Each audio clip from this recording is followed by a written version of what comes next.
Hello प्यारे बच्चों, good morning. आज हम लोग म्यूचुअल इंडक्शन टॉपिक को आगे बढ़ाते हुए हमने लास्ट लेक्चर में म्यूचुअल इंडक्शन के इंट्रोडक्शन को सीखा था। म्यूचुअल इंडक्शन होता क्या है, म्यूचुअल इंडक्टेंस क्या होता है, उसके सारी चीजें हमने पढ़ी थी। ठीक है, प्लस जब दो कॉइल इंटरेक्टिंग होंगे उसका अपने को कैसे इक्विवेलेंट इंडक्टेंस निकालना है, एल इक्विवेलेंट निकालना, सीरीज में, पैरेलल में, ये सारी चीजें हमने सीखी। तो आई होप कि ये सारी चीजें आपको याद होगी। बच्चा ये बहुत इंपॉर्टेंट है। एल इक्विवेलेंट सीरीज के लिए हमने क्या देखा, L1 plus L2 plus minus twice of M।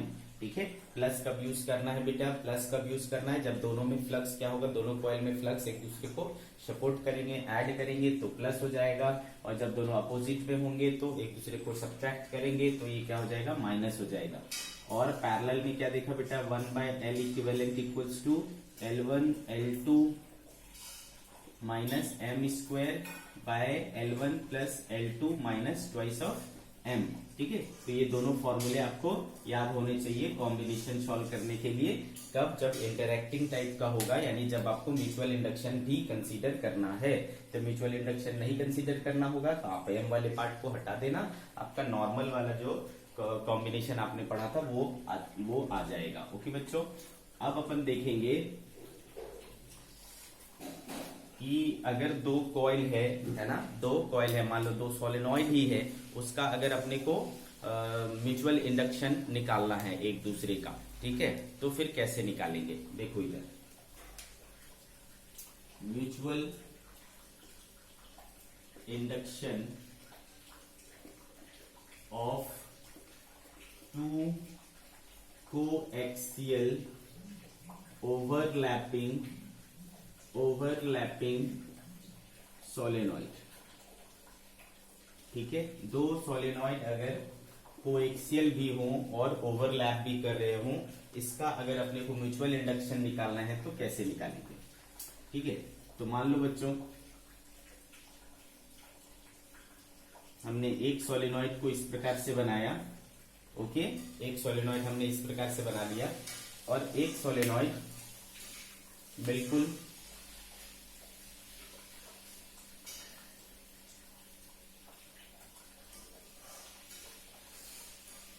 ठीक है इस तरीके से बना है। तो दोनों सोलेनॉइड क्या हो गया बेटा, कोएक्सियल हो गए, है ना। दोनों की एक्सिस क्या है, कॉमन है, और दोनों का एरिया ऑफ क्रॉस सेक्शन भी हमने क्या ले लिया, सेम ले लिया, A।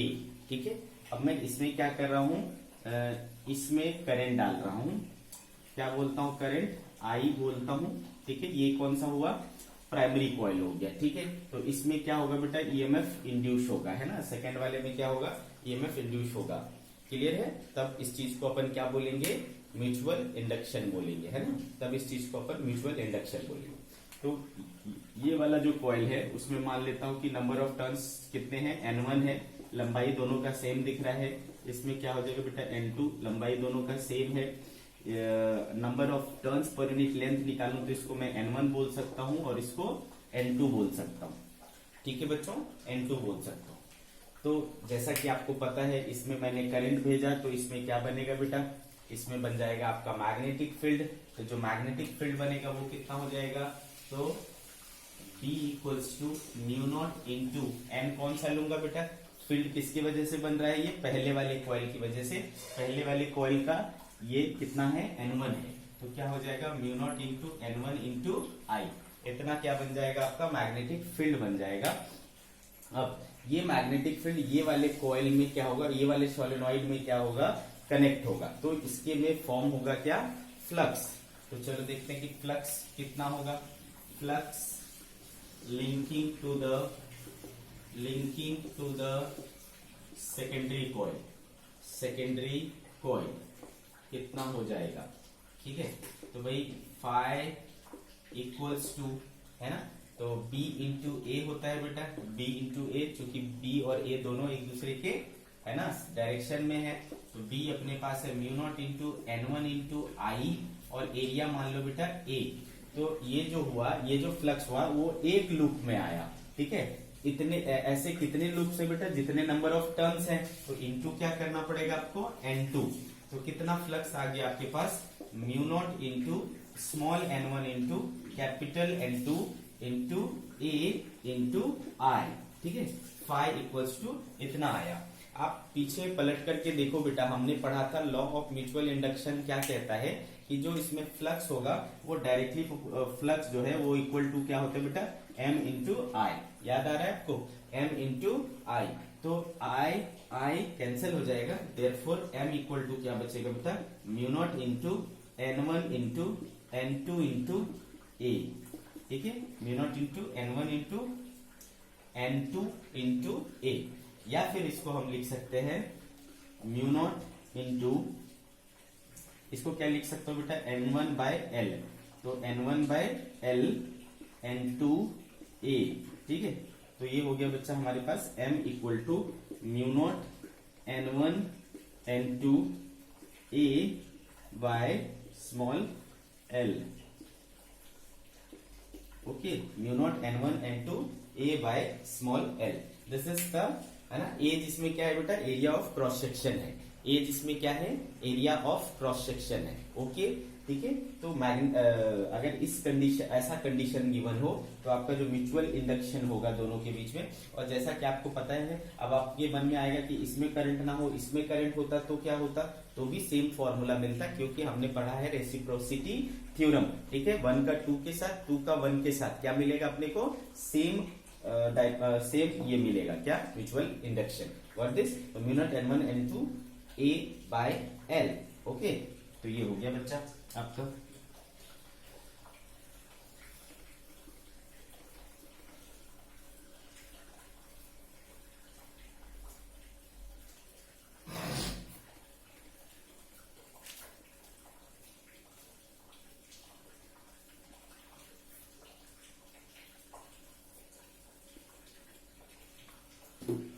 नेक्स्ट देखो बच्चा, mutual induction, okay, mutual induction of two concentric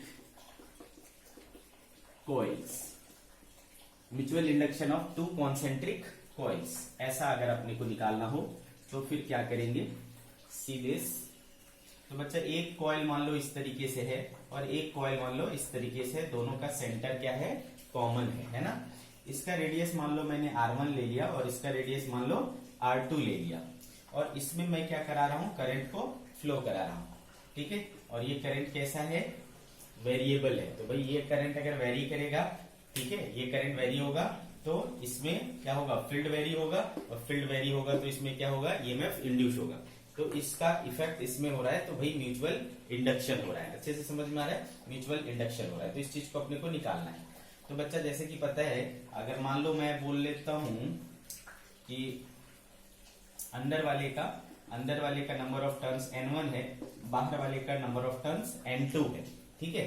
तो इस बाहर के वाले में करंट है, बाहर वाले में करंट है, तो बेटा उसकी वजह से क्या बनेगा, फील्ड बनेगा। तो आपको जैसा कि पता है कि फील्ड क्या होता है बेटा, B इक्वल्स टू, है ना, सर्कुलर करंट कैरिंग लूप की वजह से कितना होता है बता दो, तो म्यू नॉट इंटू, है ना, म्यू नॉट इंटू आई बाय 2R, R कितना है बेटा, R2, ठीक है, म्यू नॉट आई बाय 2R2। ये क्या हुआ बेटा, एक लूप के कारण इतना मैग्नेटिक फील्ड बना। इसमें कितने लूप है बेटा, N2 लूप है, N2 नंबर ऑफ टर्न्स है, तो इसको N2 से मल्टीप्लाई करना पड़ेगा। तो this much field is being formed here, है ना, यहाँ पर इतना फील्ड बन रहा है। अब ये फील्ड, है ना, का डायरेक्शन इधर है, और इसका एरिया वेक्टर का डायरेक्शन भी इधर मान लो, और ये हो गया अपना एरिया, ठीक है, जिसमें फ्लक्स क्या होगा, लिंक होगा। तो बेटा फाई इक्वल टू क्या हो जाता है, B इंटू ए हो जाता है इस कंडीशन में। तो B हो गया आपके पास कितना, mu naught into I by 2R2 N2, और एरिया कितना है बेटा इसका, देखो पाई R1 स्क्वायर, कितना है बेटा, पाई R1 स्क्वायर, ओके, पाई R1 स्क्वायर। अच्छा, ये क्या हुआ बेटा, ये फ्लक्स कितने, एक फेरे के साथ इतना फ्लक्स है, लेकिन इसमें कितने फेरे हैं, N1 फेरे हैं, तो इनटू क्या करना पड़ेगा, N1 करना पड़ेगा। अच्छे से समझ में आया, म्यू नॉट आई, तो क्या हो गया बेटा, ये हमारे पास mu naught I N1 N2 pi R1 square by twice of R2, इतना फ्लक्स आया। हमने पढ़ रखा है बच्चा कि जो फ्लक्स होता है ना वो m इंटू आई के बराबर होता है ना। तो बेटा देखो ये I और ये I क्या हो जाएगा, कैंसिल हो जाएगा। देयरफॉर हमारे पास m जो बचेगा वो बचेगा mu naught into n1 into n2 pi R1 square by 2R2।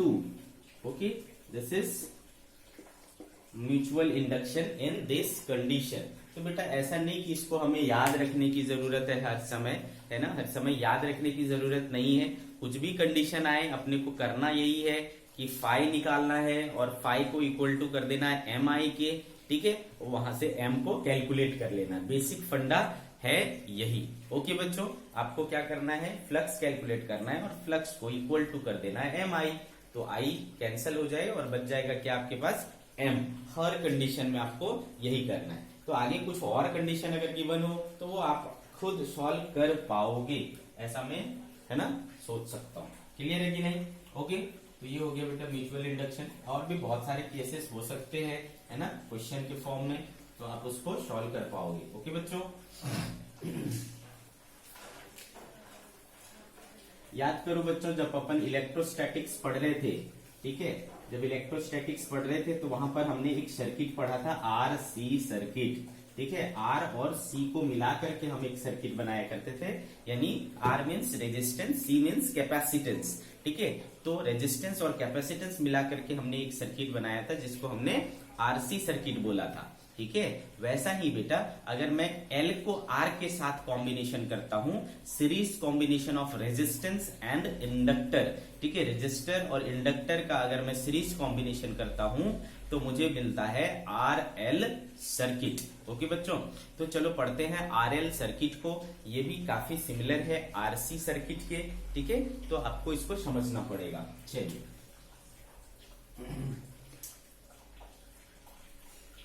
RL circuit,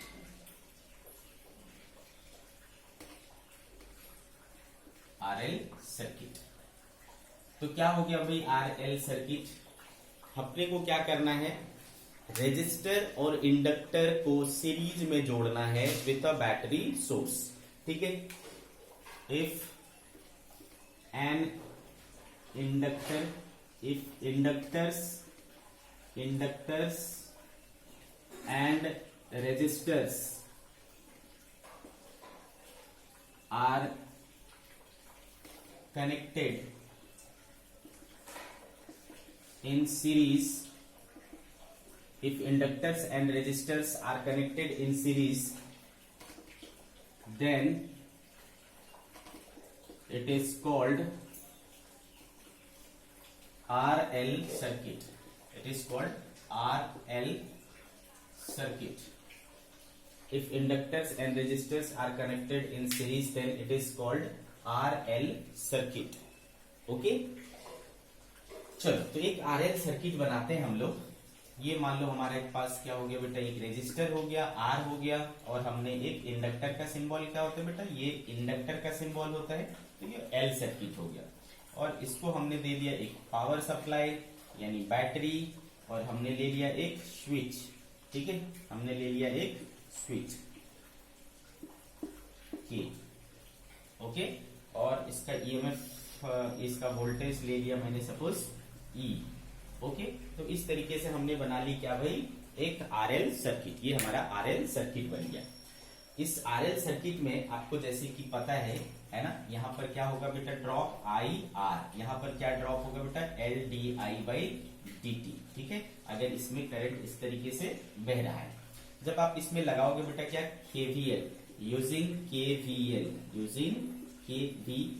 तो यहाँ क्या हो जाएगा बेटा, -IR, यहाँ क्या हो जाएगा, -LdI/dt, है ना, क्या होता है -LdI/dt, तो -LdI/dt हो जाएगा। और यहां से ऐसे आओगे तो माइनस से प्लस, यानी लोअर टू हायर, तो ये क्या हो जाएगा बेटा, +E इक्वल टू क्या हो जाएगा, 0। ठीक है, तो यहां से हमें क्या मिल रहा है, LdI/dt + IR equals to E। ठीक है, L D I by D T plus I R equal to ई।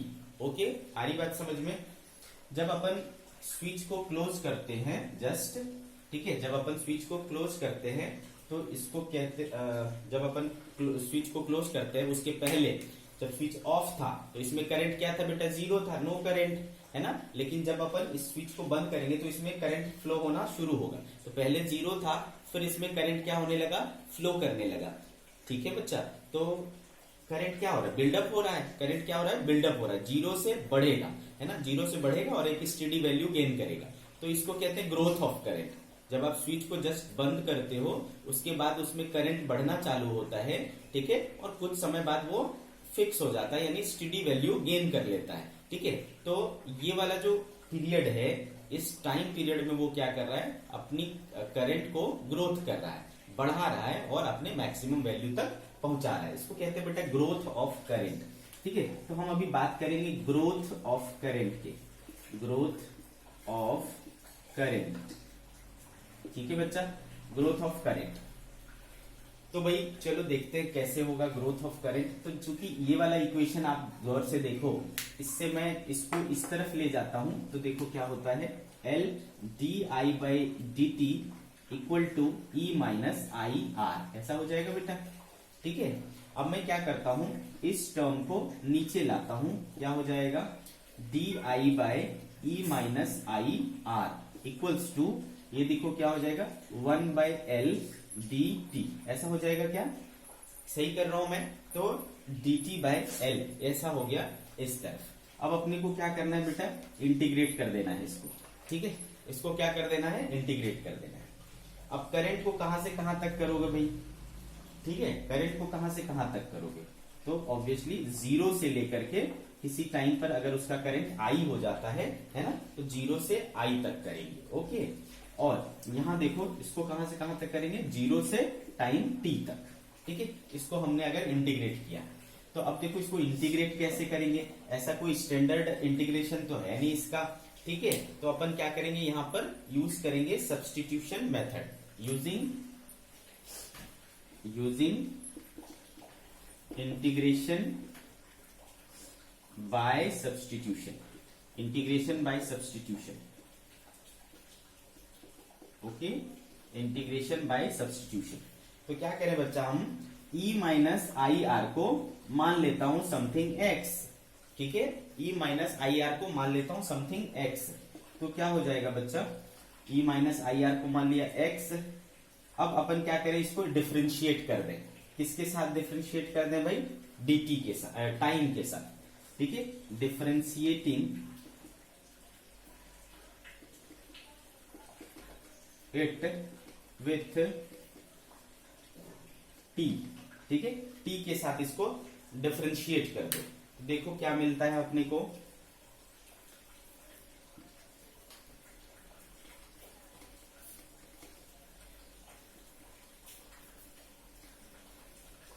देखो क्या मिलता है,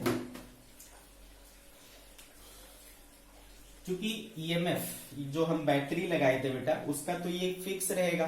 तो जब आप इसका यानी कांस्टेंट हो गया ये टर्म, जब इसका डिफरेंशिएशन करेंगे तो वो क्या आने वाला है? जीरो आने वाला है। तो ये हो गया बेटा जीरो माइनस स्मॉल आर भी क्या है? आई कैपिटल आर है ना, सॉरी कैपिटल आर। तो आर क्या है बेटा? कांस्टेंट टर्म है। तो डिफरेंशिएशन किसका हो जाएगा? D I by D T equal to X का क्या हो जाएगा बेटा?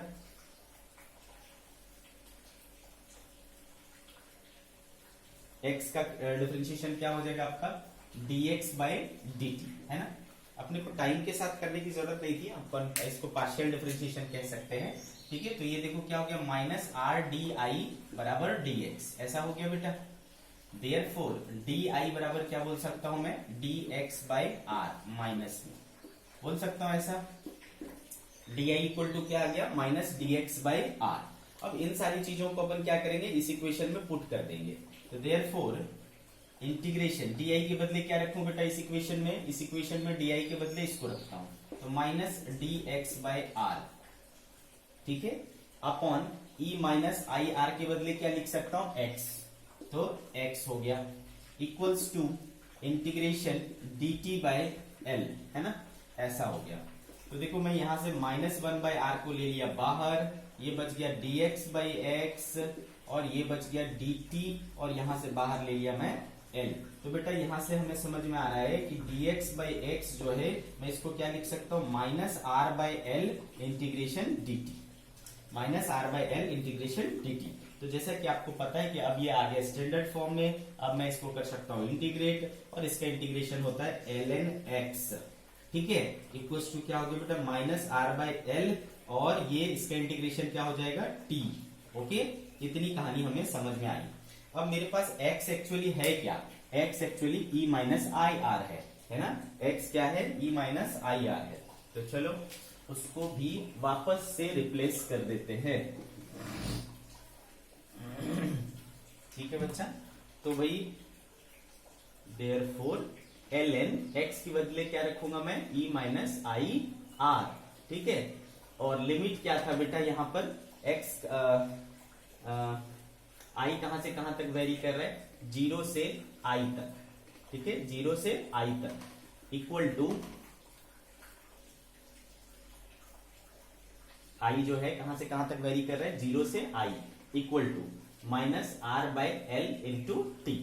तो बेटा रखो, एक बार अपर लिमिट रखोगे तो ln e माइनस आई के बदले i आएगा, आई आर, ठीक है, minus ln i equal to 0 रखूंगा तो क्या बचेगा बेटा ln e, क्योंकि ये वाला टर्म क्या हो जाएगा 0, तो -r/l t, इस तरीके से हो गया।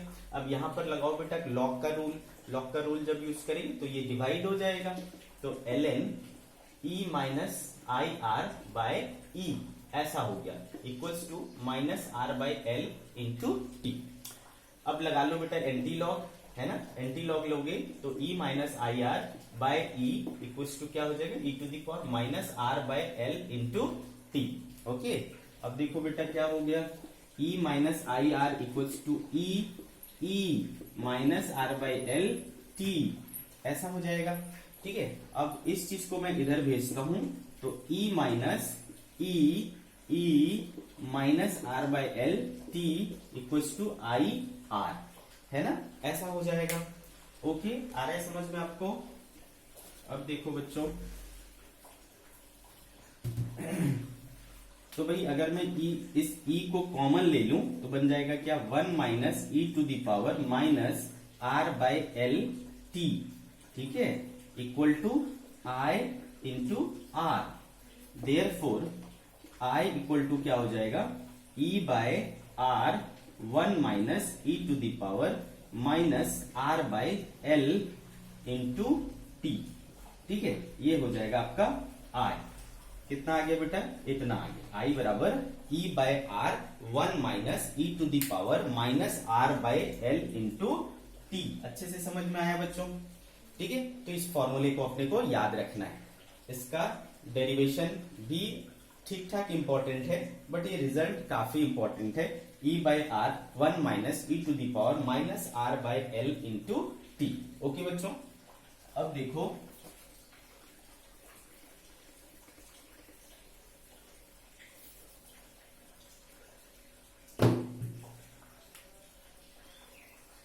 ठीक है, i equals to e by R 1 minus e to the power minus r/l into T. अच्छे से समझ में आ रहा है आपको। अब देखो बच्चों,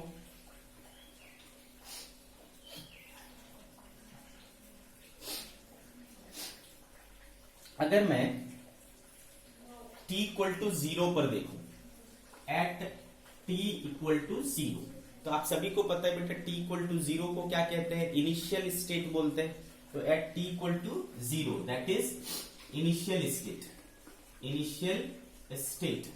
what does that mean, initial state means जब आपने स्विच को जस्ट बंद किया है, when switch is just closed, when switch is just closed, उस टाइम की बात है, ठीक है।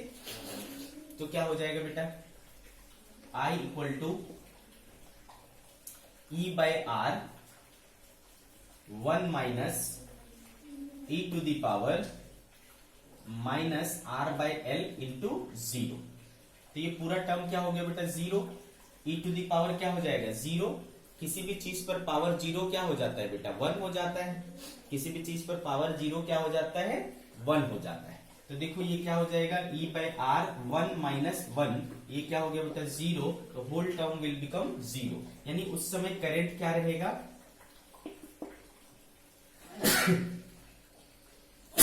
सॉरी, उस समय आपका जो सर्किट है उसमें करंट कितना फ्लो करेगा बेटा 0। दैट मीन्स कि इनिशियली करंट क्या रहता है 0 रहता है। सॉरी, इनिशियली करंट क्या रहता है 0 रहता है। इतनी बात आपको समझ में आ रही है।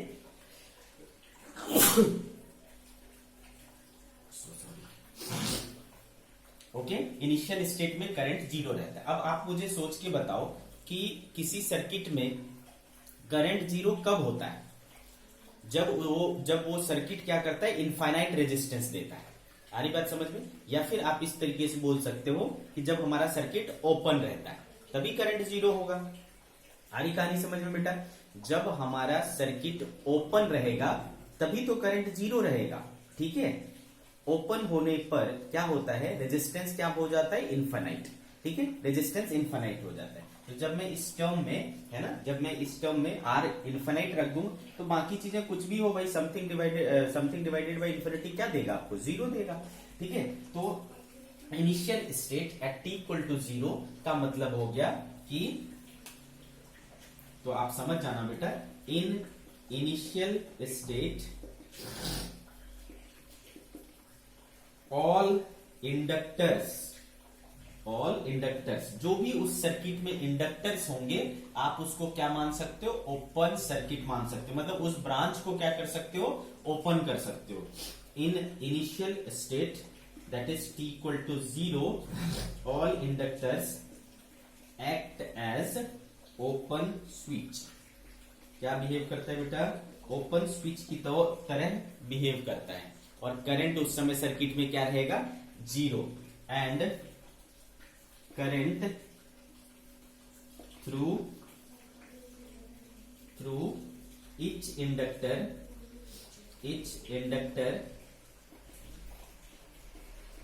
इज 0। उस कंडीशन में हर एक इंडक्टर में करंट क्या होगा बेटा 0 होगा। और कितना रेजिस्टेंस वो ऑफर करेगा इनफाइनाइट रेजिस्टेंस ऑफर करेगा। अच्छे से समझा बच्चे लोग? कितना रेजिस्टेंस ऑफर करेगा इनफाइनाइट रेजिस्टेंस ऑफर करेगा। ये हो गई आपकी इनिशियल स्टेट की बात। दैट मीन्स कि अगर मैं इस तरीके का एक सर्किट बनाया हूं,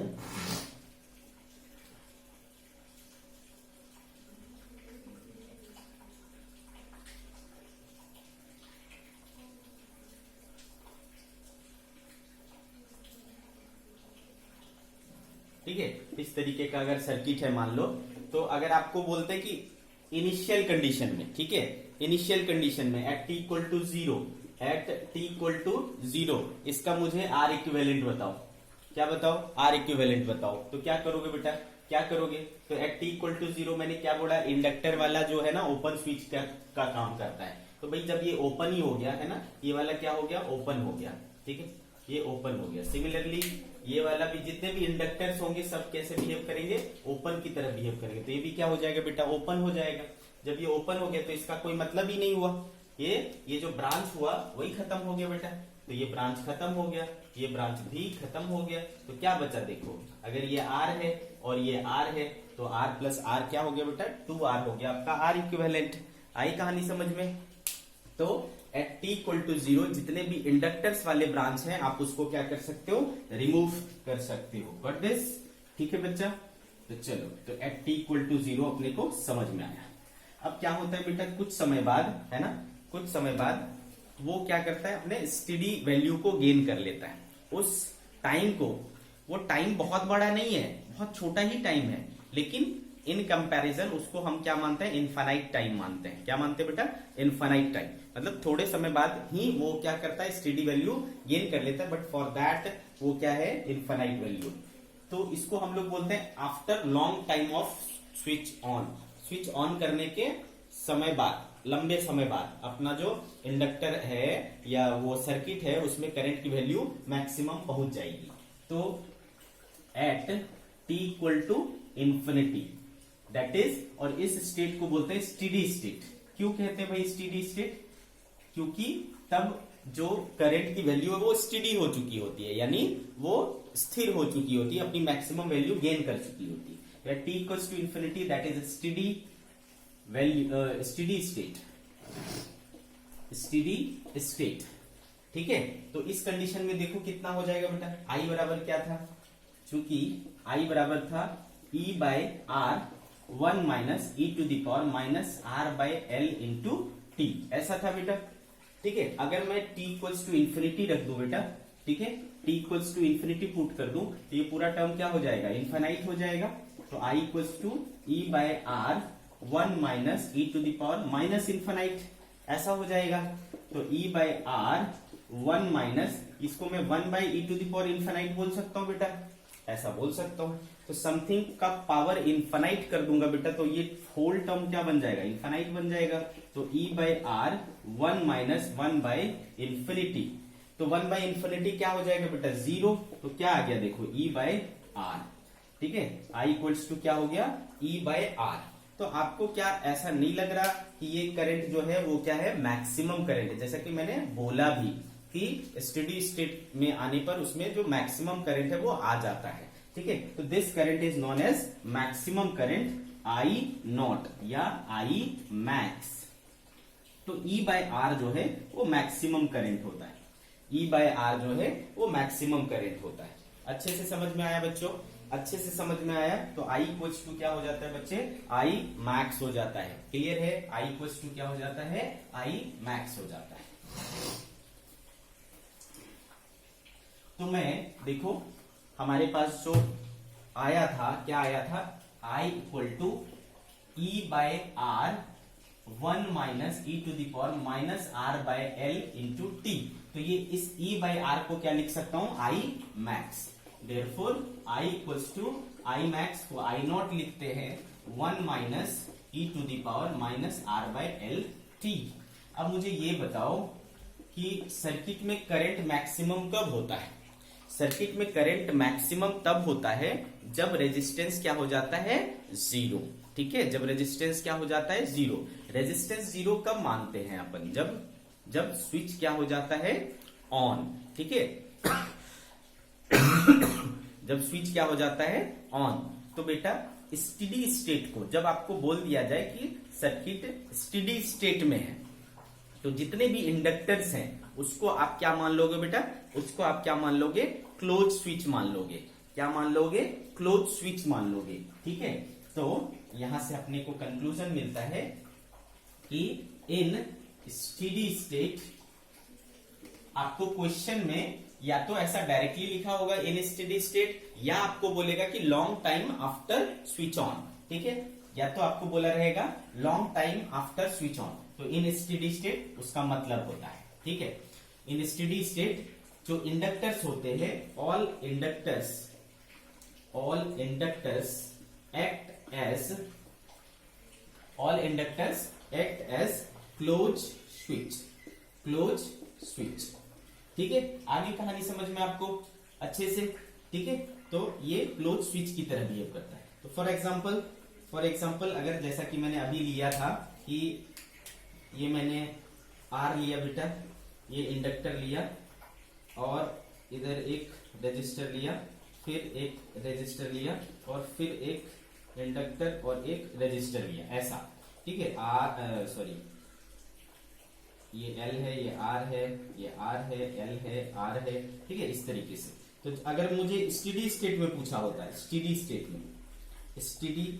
में, ठीक है बेटा, तो मैंने क्या बोला, इस बार आपको क्या करना है, इसको पिछले बार क्या किया था, ओपन किया था, इस बार क्या करना है, क्लोज करना है। क्लोज करना है मतलब क्या हुआ पता, क्लोज करना है मतलब आप इसको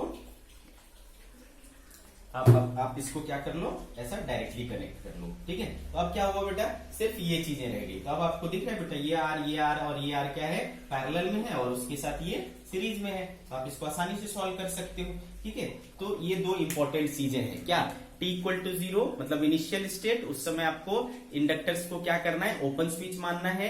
ठीक है, और at T equals to infinity यानी स्टेडी स्टेट यानी long time after closing the switch, आपको क्या मानना है बेटा, उसको क्लोज स्विच मानना है, मतलब डायरेक्टली उसको कनेक्ट कर देना है, ठीक है।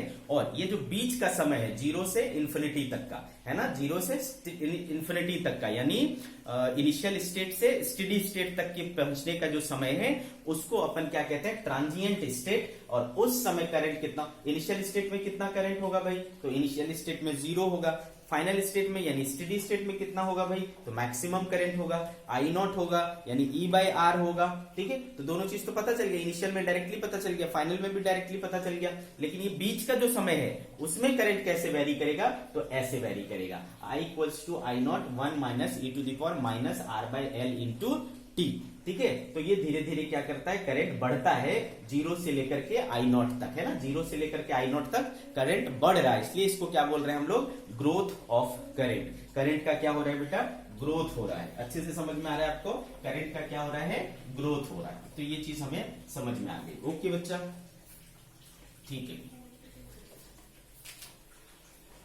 इनिशियल स्टेट हमने समझ लिया, स्टेडी स्टेट समझ लिया, ग्रोथ ऑफ करंट हमारा मिल गया।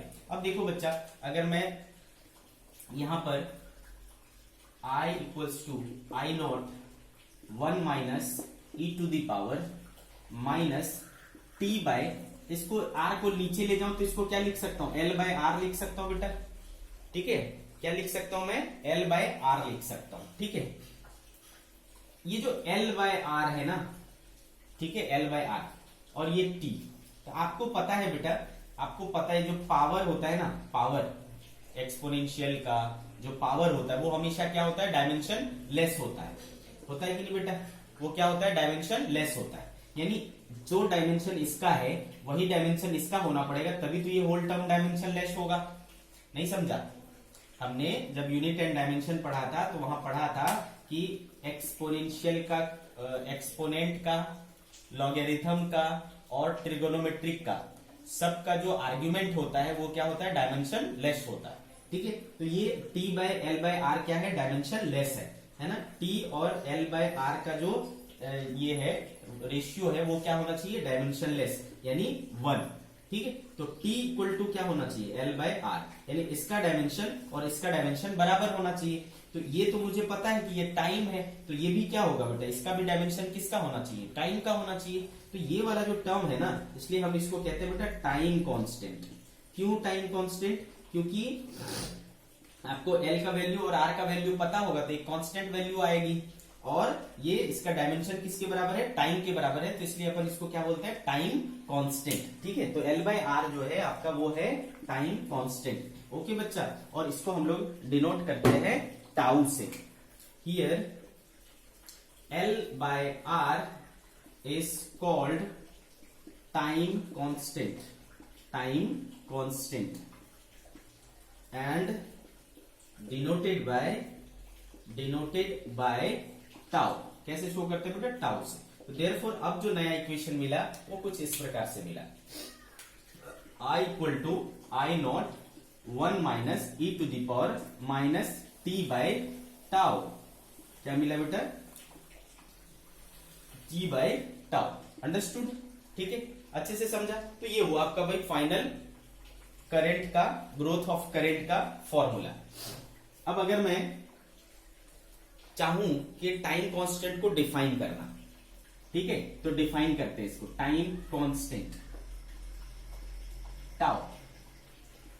अगर मैं बेटा इसमें t इक्वल टू टाउ ले लूं, है ना, अगर t इक्वल टू टाउ ले लूं तो क्या होगा, देखो ये और ये कट जाएगा बेटा, है ना, t और टाउ दोनों बराबर हो गया तो ये कट जाएगा, क्या बचेगा, देखो तो I not 1 minus e to the power minus 1 रह जाएगा, तो I not 1 minus 1 by e हो जाएगा, ऐसा हो जाएगा। तो याद करो बच्चा, मैंने सिखाया था आपको कि 1 बाई e की वैल्यू क्या होती है, 0.37, ठीक है। जब हम लोग आरसी सर्किट पढ़ रहे थे तो ऐसा टर्म्स वहां पे आता था। तो 1 बाई ई क्या हो गया, 0.37, तो 1 माइनस 0.37 क्या दे देगा, 0.63। कितना हो जाएगा बेटा, 0.63। तो that is 63% of I not, मतलब मैक्सिमम करंट का 63%। तो टाउ एक्चुअली वो टाइम है, टाउ एक्चुअली वो टाइम है जिसके बाद, टाउ एक्चुअली वो टाइम है जिसके बाद आपका जो इंडक्टर है वो 63% ऑफ मैक्सिमम वैल्यू ग्रोथ कर लेता है। उस टाइम ड्यूरेशन में, टाउ टाइम ड्यूरेशन में इंडक्टर जो है अपने मैक्सिमम वैल्यू का 63% गेन कर लेता है। ठीक है, तो इसको अपन डिफाइन करेंगे। It is defined as the time required to grow the current up to 63% of maximum current का 63% ग्रो करने के लिए, है ना, जितना समय चाहिए उसको अपन कहते हैं टाइम कांस्टेंट, टाउ से डिनोट करते हैं। इसका डायमेंशन, यूनिट वगैरह क्या किसका होगा बेटा, है ना, किसका होगा, तो टाइम का होगा। तो tau equals to L by R. Tau equals to क्या मिला बच्चे हम अपने को, एल बाय आर। तो ध्यान रहे, ठीक है। तो कभी अगर डायरेक्टली एल बाय आर का डायमेंशन पूछा जाए तो ऐसा नहीं कि अपन एल का रखेंगे फिर आर का रखेंगे और फिर निकालेंगे, नहीं, ये तो हमें डायरेक्टली पता चल रहा है कि ये टाइम ही है, टाइम कांस्टेंट है। ठीक है, तो इसके पास डायमेंशन डायरेक्टली टाइम का आएगा। ओके, अच्छे से समझा। अब जब करंट ग्रो हो रहा है बेटा, तो करंट इनिशियली क्या था, 0 था, फाइनली क्या हो गया, मैक्सिमम वैल्यू गेन किया। मतलब करंट ग्रो कर रहा है, बट ग्रो करने का तरीका कैसा है बेटा, एक्सपोनेंशियल फंक्शन था। तो अगर मुझे ग्राफ पूछा जाएगा आई और टी के बीच में, तो ये एक्सपोनेंशियली ग्रो करेगा, एक्सपोनेंशियली ग्रो करके ये फाइनली जो है अपना मैक्सिमम वैल्यू गेन कर लेगा, दैट इज आई नॉट। ठीक है, और टाउ वैल्यू पर क्या होगा बेटा, टाउ वैल्यू पर क्या होगा, टी इक्वल्स टू टाउ पर आपको 0.63 आई नॉट हो जाएगा। ठीक है बच्चों, क्लियर है। ये हो गया आपका ग्रोथ ऑफ करंट। ये सिचुएशन तब का है जब हमने स्विच को क्या किया था, ऑन किया था। जब मैं वापस स्विच को ऑफ करूंगा तो क्या होगा बेटा, इसको कहते हैं डीके ऑफ करंट। ये अगले पार्ट में पढ़ेंगे। ओके।